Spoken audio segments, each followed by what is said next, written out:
And so what I'm going to talk about today is a very simplified version of a project that I've been working on a number of years, which is trying to understand how civil wars change over time. And you'll see how I'm thinking about that. So what I'm going to do today is first describe the question and giving you an overview of my argument. Yes, civil wars do change, and they do change in a way that is possible to make sense of. I'll give you some very simple graphs, not many numbers, not a lot of statistics. And the idea is to try to understand what we can learn from those changes in civil wars, but also to understand how civil wars change. And then I'll discuss very briefly what the implications of this argument are for how we can think of about the future of civil wars and political violence in general. I'm going to try to be quite short so that we can have enough time to discuss those points. So, do civil wars change over time? The question sounds a bit funny, if not trivial, because everything changes.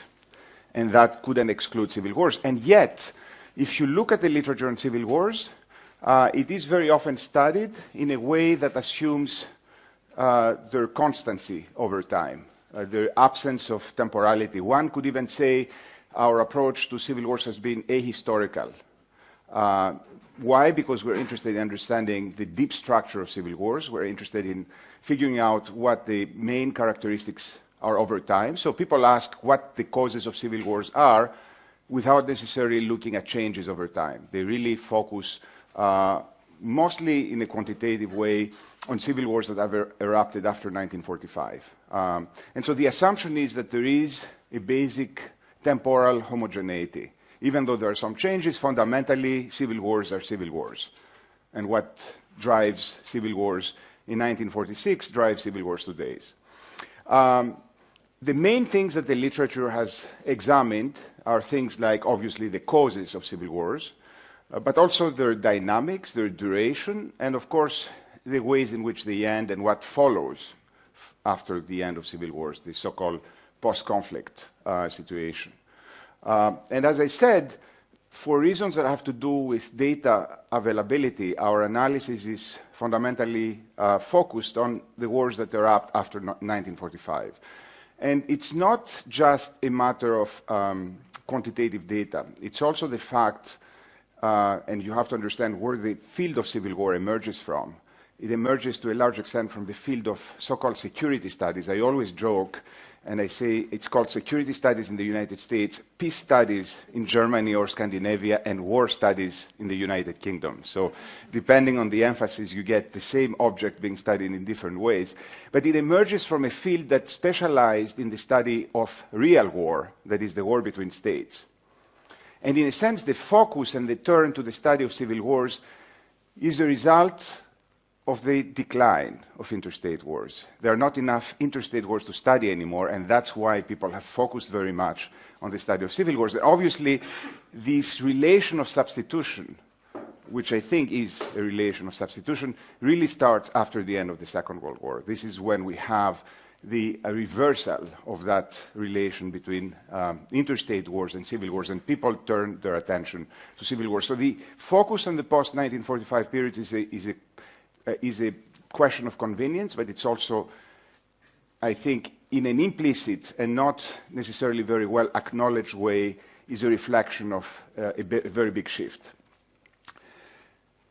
So we're not really looking very much at the kinds of changes in type or in kind of civil war. The focus has been primarily in trying to track changes of levels over time. So this is what I'm going to use as my starting point, looking at how the levels of civil wars have changed over time as an entry point to trying to understand how civil wars have changed as wars. So the big assumption, as I said, is that wars do not change. We study wars after 1945, and the implicit implication of that is we still live in the post-Second World War when it comes to civil wars. That, world, that universe has not changed. But I want to challenge this assumption. I want to ask, is it true that the world of civil wars has remained constant, fundamentally unchanged since 1945? And if not, in what ways has it changed? And how can we explain those changes from the perspective of big shifts in the international system? There is a different way of asking this question, which is also to look from civil wars and their changes to infer those very big shifts in the international system. So it's a perspective that starts both at the systemic level but also at the level of civil wars, to try to understand how one affects the other. So this is a very simple graph that you are likely to find in most places. It depicts the main trends in major civil wars. That is, civil wars that cause over 1,000 battle deaths cumulatively per year. It's not the only way to code civil wars. People have been looking at much lower thresholds, but I think that captures the main trends because very often we're interested in understanding big civil wars. And what you can see here after 1945 is basically just look at the plain line, is a situation of increase that reaches its peak immediately at the point in which the Cold War ends. Then we have a second trend, which is a very steep decline, which happens again at the turn of the end of the Cold War and reaches in the 2000s. And then after that period, we have a slight uptick, which is small. We are not reaching the previous levels, but it's quite significant. One thing to keep in mind about these kinds of charts is that they can be a bit misleading because very often they track ongoing wars. And ongoing wars include two types of events: new wars and the old wars that remain into the system. So because civil wars tend to end at a lower rate than they start, the system always has a number of a stock of civil wars that causes that increase. So that decrease here is very significant because it reflects both wars ending and new wars, fewer new wars starting. So we have basically three kinds of trends that we need to make sense of. This increase during the Cold War, the decrease after the Cold War is over, and then the new increase during the 2000s. And I'm going to argue that these are representative, this trend is representative of the global shift. But I'm not going to stay here. I'm going to try to extract from the ways in which civil wars are prosecuted a sense of how those shifts translate on the ground and what they tell us about those shifts. So that's the main argument. The post-1945 world is not as homogeneous when it comes to civil wars. We have these three periods that I mentioned. We can divide them neatly into the Cold War, what I call the liberal order, which succeeds the Cold War. And I'm going to argue that we are witnessing right now the post-liberal order, which is not exactly completely clear, but we have enough elements to reflect on what is happening and what this kind of order is going to be like. And my preview of the argument, what I'm going to argue, is that this temporal heterogeneity can be connected to the systemic shifts in the international system.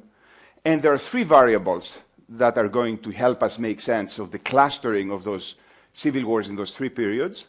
The first one is the type of international order, whether we have a bipolar system, a unipolar system, or something else. The second one is whether you have international revolutionary ideologies that are available, and along with those ideologies, the social movements, the transnational social movements that go together with them. And the third one is 5 dimensions that characterize civil wars on which those changes are reflected and which reflect and percolate back these changes. And I'm going to tell you what those 5 dimensions are. And so I'm going to look at the 3 periods on the basis of those 5 dimensions. So what are those 5 dimensions? The first one, what are the causes of civil wars? Or you can think of them, of that perspective, a little bit from a different perspective. which, however, is related to the idea of etiology, which is what are those wars fought about? Not a simple question, but I think one that gives us some purchase into that question. The second one is who are the actors fighting those wars? The third one is how are these wars fought on the ground? The fourth one is who wins, who loses, and how. How are those wars concluded? What are their outcomes? And finally, the last one is what is the nature of the post-war order that follows with the conclusion of the war. So I'm going to look at how those 5 dimensions change over time, and I'm going to argue that the changes that we observe tell us a story about these systemic shifts.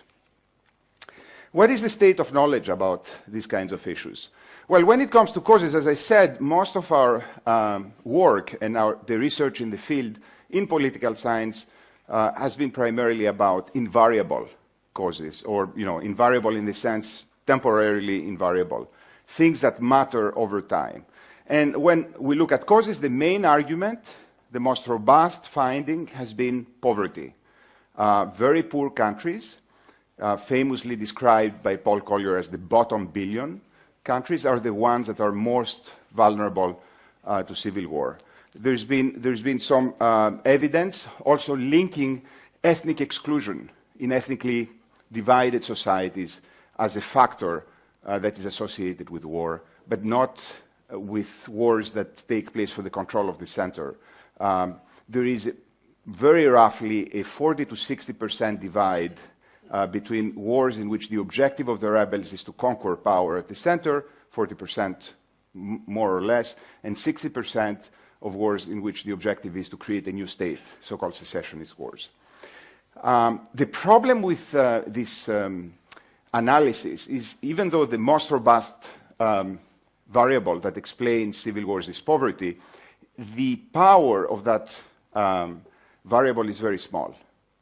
And the reason is very simple. Civil wars tend to be rare events.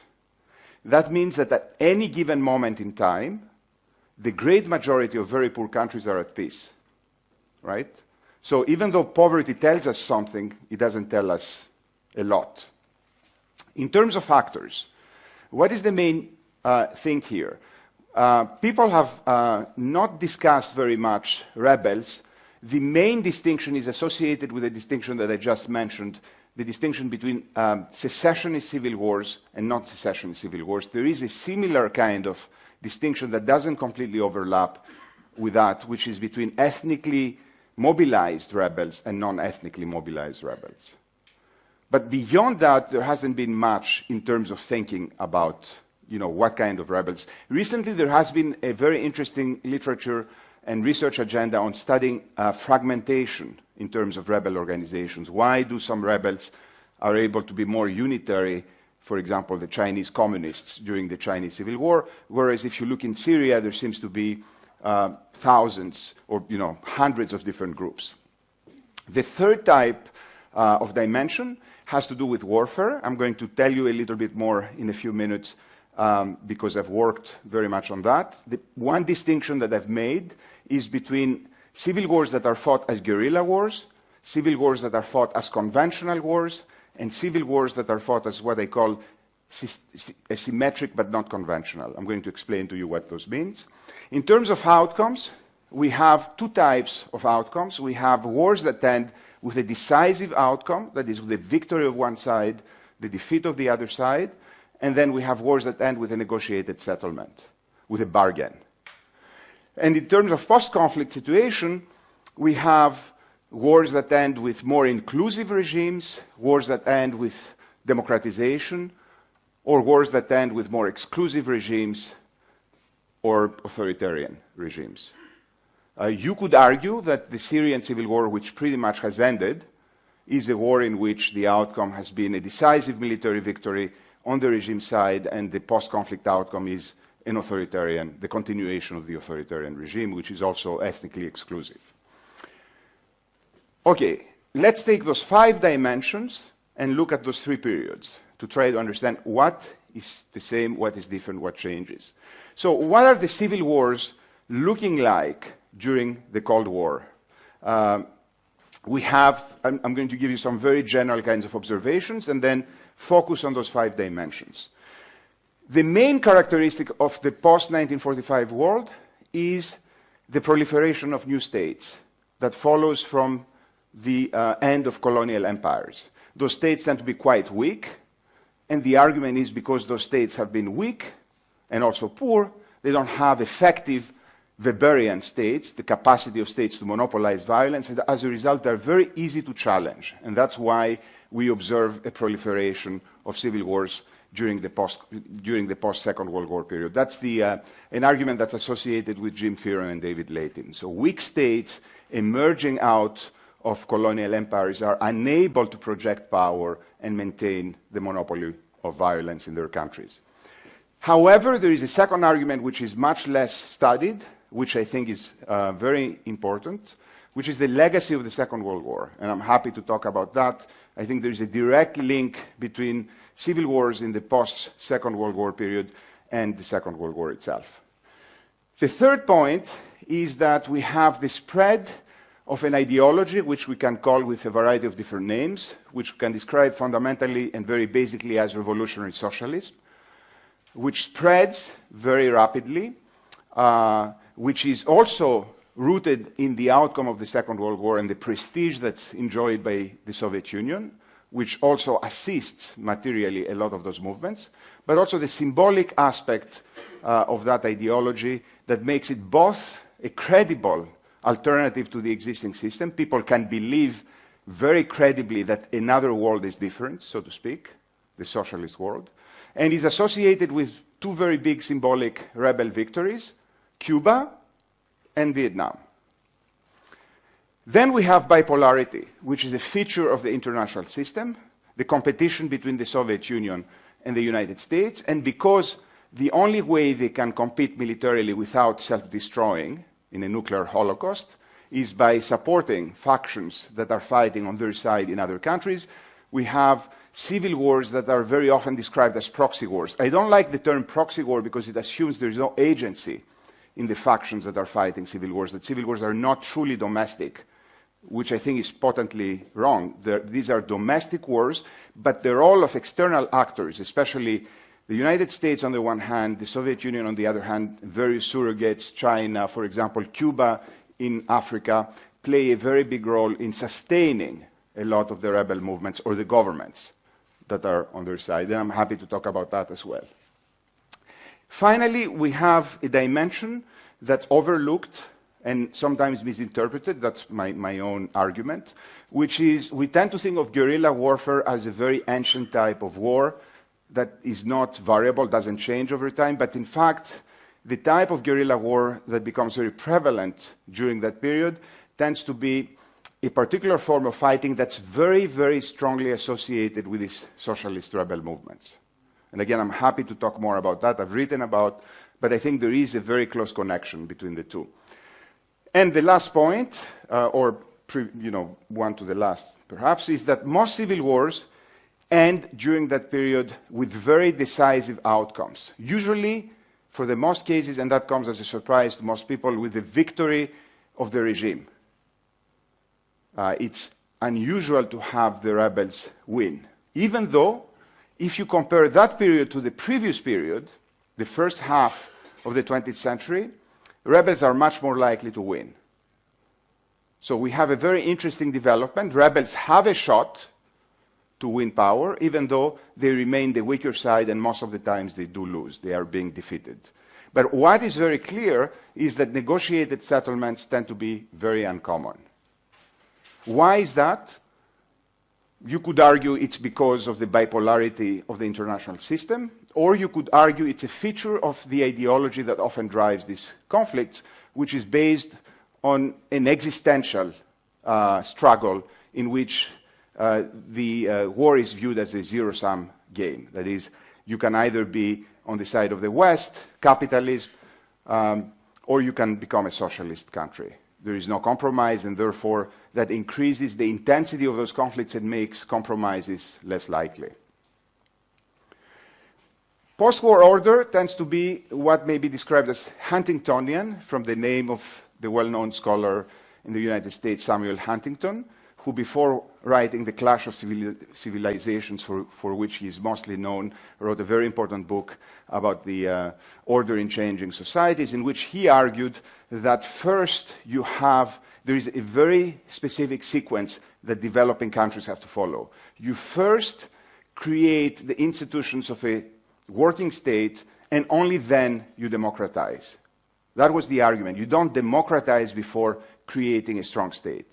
That is, authoritarianism, he argued, is a necessary stage in the transition towards democracy, and it was part of the argument of modernization, that modernization is like a train trip in which there are very specific stations, and you cannot skip stations at all. So that was a very, very strong belief. And so a lot of what we observe in these kinds of conflicts is the states that emerge out of those civil wars, especially civil wars that are fought between Western-backed regimes and revolutionary rebels, tend to produce more state capacity after they're over, irrespective of who wins. Let's examine now what may be, I don't like the term model civil war very much, because I'm not trying to describe every civil war in the system, but the most, I would argue, characteristic type of civil war that I think colors very much the type of civil war that prevails in this kind of system. Where are those wars likely to emerge? As I pointed out, the setting are post-colonial states that tend to be quite weak, that don't have the capacity to project power in their territory. So that's fairly uncontroversial. Who are the main actors? As I mentioned, there is a variety of actors, but the ones that are the most notable are these revolutionary socialist rebels that come under a variety of names. They like acronyms very much. It's very interesting that with the end of the Cold War, acronyms fall and in this array, and we have other names emerging. And what is very interesting is that a lot of the secessionist actors that are very often coded in various data sets as nationalists tend to be also socialists. In fact, what makes a lot of these movements very powerful is the connection, the linkage between socialism, revolutionary socialism on the one hand, and nationalism on the other hand. And this is, I think, the very important legacy of the Second World War. How? Guerrilla warfare is the main mode of fighting. And as I said, guerrilla war is not to be understood as the war that is fought by soldiers or individuals who are dressed in rags and operate in jungles. It's a very sophisticated type of conflict. And I think the best single description of guerrilla war is a type of conflict in which the rebels manage, if they are successful, to out-administer the state in the areas they control. This is a war without fronts that are not clear, but where you have territorial control by the rebels, you observe the rebels being able to institute a lot of state-like activities, from taxation to justice to conscription, etc. And for a number of reasons, which I'm happy to discuss, socialist rebels have that capacity, which you do not encounter with rebels in general. And if you look at the distribution of conflicts, and that will help us make sense of the transition to the second period, you see that guerrilla war is the prevalent form of civil wars during the Cold War period, but not afterwards. We have a very noticeable shift in the Cold War and the post-Cold War period in terms of how those wars are fought. I'm going to explain why that has happened. In terms of the outcome, as I said, we observe a very big prevalence of decisive victories and defeats. One of the most important early papers in the study of civil wars by Barbara Walter was written precisely to make sense of that. Why is it that, unlike interstate wars, which tend to end primarily with settlements, civil wars are not? And she argued that civil wars have a commitment problem. You need a third party that is external to the belligerents to guarantee whatever deal has to be reached. Because the argument is no domestic belligerent is credible in the eyes of the other. If you agree to put as a rebel, to put your weapons down, you don't know whether the government is going to respect its side of the deal. So you need an outside credible actor to guarantee that. And in terms of post-conflict, what we have is primarily authoritarian state building. And what is very interesting is there is no variation across the ideological divide. When the left wins, think about Cuba, you get an authoritarian regime. When the right wins, think about Guatemala, you have an authoritarian regime. Different types of authoritarian regimes, different types of class coalitions, different types of political economies, but it's authoritarian and it invests very much in state capacity and state building. In fact, you could argue that civil wars during the Cold War are like the wars that Charles Tilly described. They are wars that make states. And that is going to change in the following period. So the Cold War ends in the beginning of the 1990s, and we have three major developments flowing from that end. The first one, obviously, is the end of bipolarity and the emergence of unipolarity. The United States becomes the one superpower that has the capacity to impose a lot of what it wants without having a counterpart pushing back.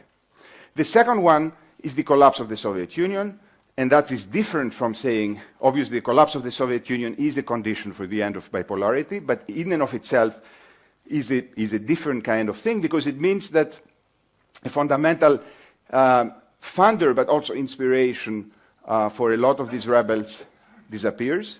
And that is related to the third point, which is the idea of revolutionary socialism as an alternative to the status quo vanishes. It survives in small groups, people in Peru, people in Nepal, in India, but it doesn't really have the power to inspire. I remember I once had a conversation with a colleague of mine who is a political scientist from Argentina at Columbia University, and I was telling her, we were discussing these kind of arguments, and I was telling her, you know, in the 1960s or 70s, you know, a lot of young people really wanted to fight.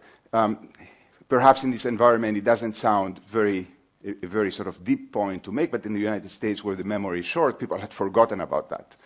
And this friend of mine told me, yes, if I was born a couple of years before, I would have gone to Cuba to get training in order to fight the guerrilla war in Latin America. Instead, I went to the United States to get a graduate degree, a PhD in political science. So you can see how a few years make a tremendous difference. There's a very, very specific cohort effect. And that affects your sense of what is possible and what is not, where do you want to invest your energy or not, even what is fashionable and what is not. So the end of those three things, bipolarity, competitive external assistance, and ideology, meant that had a dampening effect on civil wars, that a lot of these proto-conflicts that may emerge in different countries couldn't escalate. What is very interesting about a lot of these revolutionary rebels in places like Latin America and Asia is very often the recruiters were university professors who recruited their students. Well, they couldn't get their students to go and fight. So that is a factor that made both escalation and starting those wars less likely. The same happened indirectly, and here is sort of the opposite effect. The collapse of the Soviet Union in a systemic level in terms of bipolarity meant fewer civil wars, but the collapse of Soviet Union in terms of the collapse of an empire meant many more civil wars erupting in the former Soviet empire, including the wars of Yugoslavia, right? And a lot of the wars in Caucasus, Central Asia. So we have part of the proliferation of civil wars in the first years after the end of the Cold War is due to the wars that take place in the former Soviet Union. So that's an effect that goes in the opposite direction, and I've argued in a paper the presence of those two contradictory effects confused political scientists because they thought there was no effect, because they canceled each other. But in fact, if you distinguish them, you see they have very different legacies. And as I said, the end of revolutionary socialism meant lower motivation, lower capacity to mobilize. And so on that landscape emerges what we may call the international liberal order. And as I said, after we have we get the post-Soviet wars out of the system, we observe a very clear decline for the reasons that I mentioned. And the channel is double. There are fewer wars that emerge because of the factors that I mentioned, but also a lot of the older conflicts get resolved partly because of the reasons that I mentioned. So if you are a guerrilla fighter in El Salvador, you don't have a motivation or the ability to keep fighting, so you have to settle, but also because you realize this is a different universe.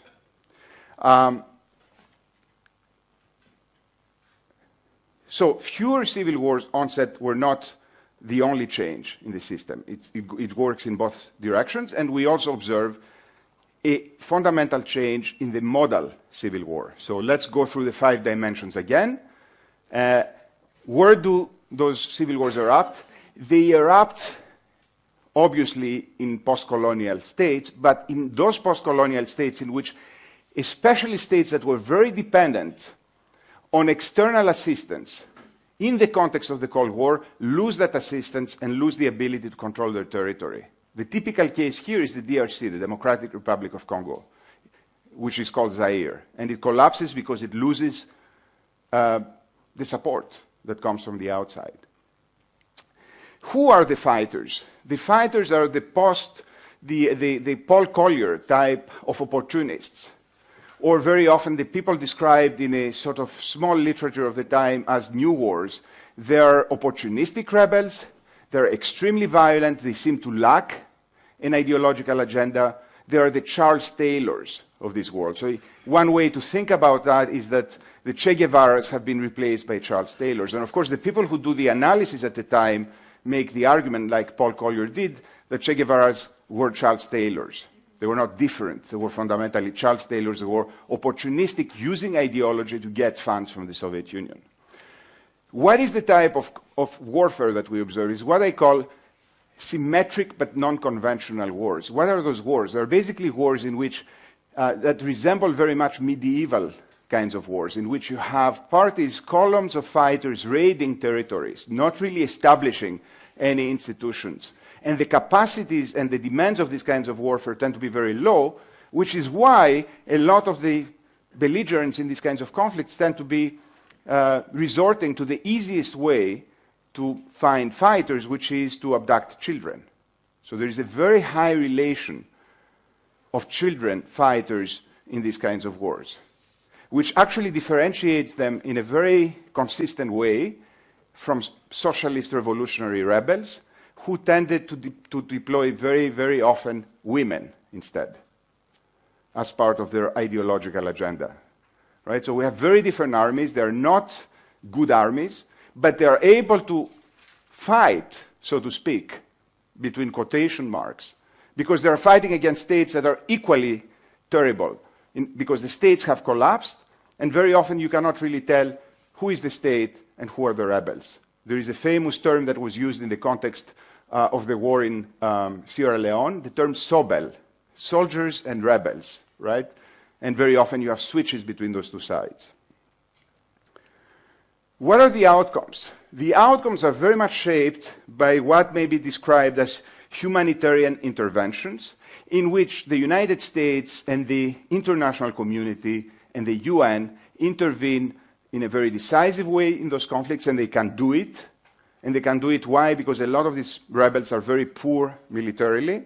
And so we have a very big rise of peacekeeping operations. It's the golden era of the peacekeeping operation.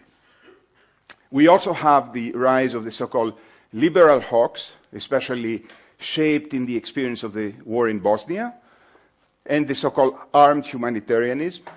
And there is an argument that is made at that time. There is a not very well-known article by Jim Fearon and David Layton that makes the case for something they call neo-trusteeship, which is basically a sort of soft colonialism. These countries cannot build state structures, and the West has the obligation to state build. That's the idea in this argument. So it's a very sort of expansive understanding of what is to be done, and there is a very nice implication that follows from that, which is the sort of collaboration, if not explicit but implicit between the UN and the World Bank, in which you get the UN providing the military might and the nation-building component, and the World Bank providing the economic development aspect of that.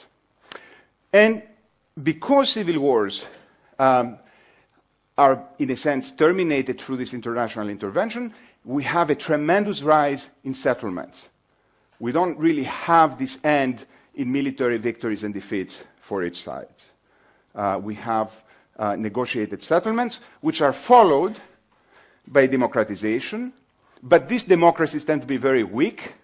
They survive on external aid.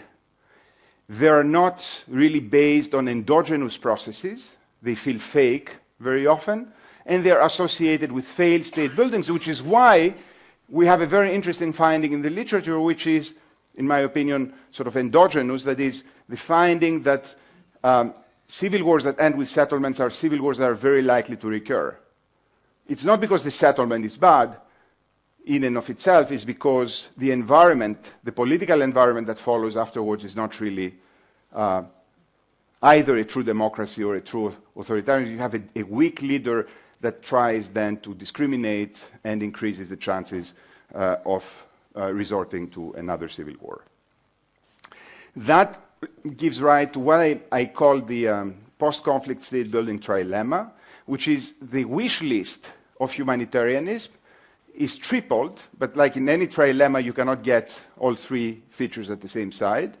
So the three goals were democracy and human rights, number one, peace and order, number two, and also those regimes had to be on our side, number three, right? You can get two. Usually what was sacrificed was peace and order. You got very low intensity warfare. There's a very nice book by Severino Tusser that looks at the DRC. Even though you have a successful settlement, you have what is described as a successful peacekeeping operation where, in a sense, peace is defined as absence of war. In fact, you get a lot of violence, but the violence is classified as local violence, not war. So we have a displacement of the conflict under a different category, but in fact, a situation that's very precarious. But not precarious to such an extent that you can have a full recurrence of a major civil war. And we reach the third stage, and that is what may be explaining the recurrence, the resurgence of conflict, which is that third period. And there are two triggers for that period. The first one is the September 11 attacks in New York that change and affect Americans in a very decisive way. And also, as a result of that, the invasions of Afghanistan and Iraq, which are going to have tremendous consequences for the kinds of wars we observe in the period after the 2000s. So what are the characteristics of that new situation? The erosion of unipolarity is the first one. That is, we have now actors that are not as strong as the unipole, not as strong as the United States, but strong enough to counter the will of the United States in specific places, and that's primarily Russia, secondarily China, so that now you have again an international actor who is pushing back against the wishes of the United States and the international community, which is the West, but also regional powers that play a similar role either as proxies of the United States or to promote their own interests, like Saudi Arabia in Yemen and other places. And that has an escalating effect. The overextension of the United States, they want to chew more than they can actually chew, which creates openings and opportunities for rebels to fight. And finally, a very interesting development whose origins is explored by historians but not really understood and studied by political scientists very effectively, I would argue, which is the emergence of a new revolutionary actor, the Salafi jihadists, who are able to create the sort of motivation that had disappeared during the post-Cold War period, at least in a very particular area of the world. And that means that civil wars are going to move very decisively in a very specific geographic area, what we know as MENA, which means Middle East, North Africa. And if you look at those two simple charts, you can see Sub-Saharan Africa, which is the world of Paul Collier, the world of the World Bank and the development economists, and you see here a decline, even though we also see this kind of small upsurge, but there is a decline.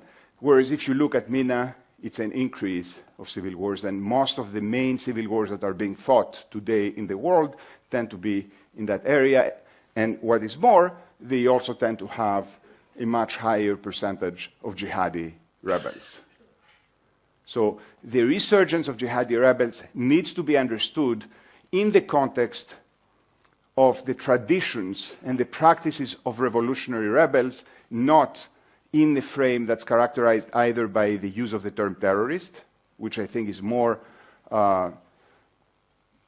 normative and less helping us to make sense of what is going on, and also not from a perspective of Islam as a sort of theology, but Islamism as a revolutionary platform that allows people who have all kinds of grievances to mobilize and inspire each other.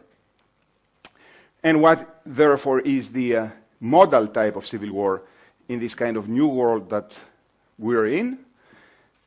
First of all, a lot of them are taking place in middle-income countries, not the very poor countries that have characterized the previous places, but also middle-income countries that have suffered an external shock, very much like the invasion of Iraq, for example.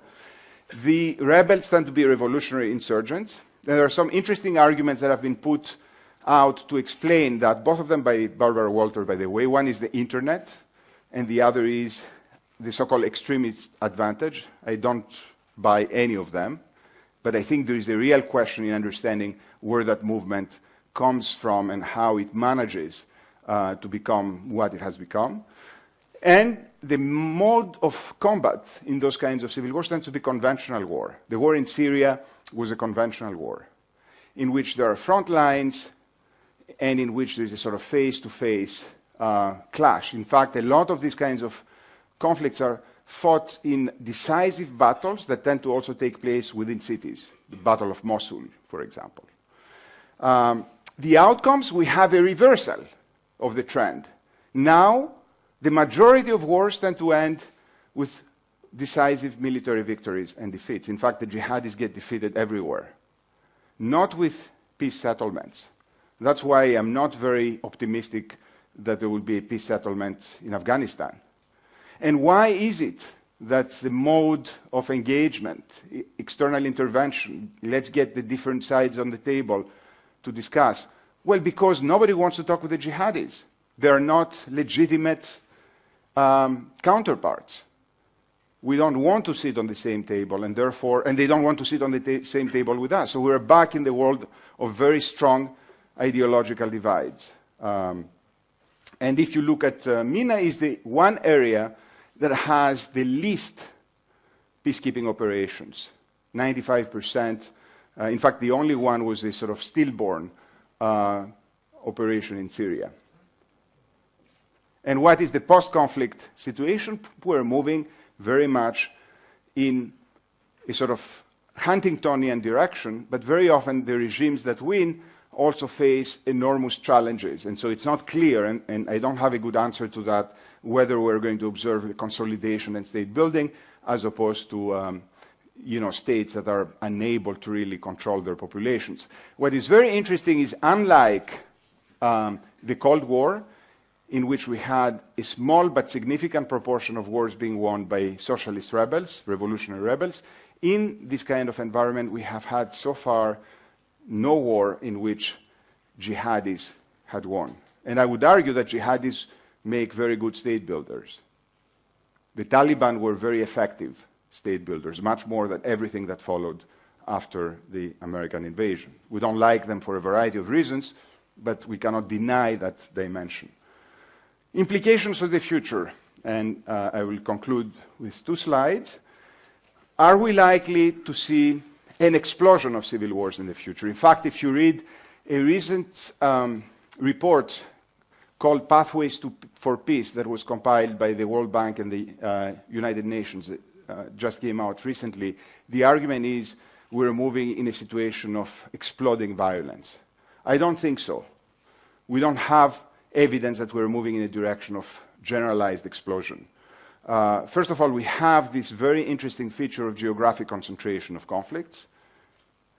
We almost have no civil wars in Latin America. It's very interesting that in spite of what is going on in Venezuela, civil war does not seem to be the most likely outcome, even though the conditions are extreme and very propitious for a civil war. And the wars in Asia are also declining.